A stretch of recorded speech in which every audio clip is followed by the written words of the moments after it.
ஒரு மாலை இளவெயில் நேரம் அழகான இளையுதிர் காலம்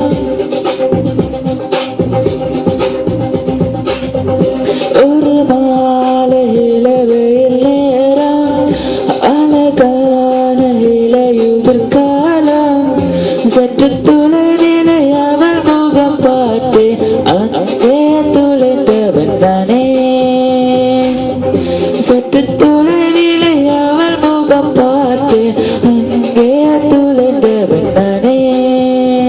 அவள் அள்ளி விட்ட பொய்கள் நடுநடுவே கொஞ்சமைகள் இதழோடும் சிரிப்போடும் கேட்டுக்கொண்டே நின்றேன் அவள் என்று பேசும் ஒரு தருணம் என் வாழ்வில் சக்கர நிமிடம்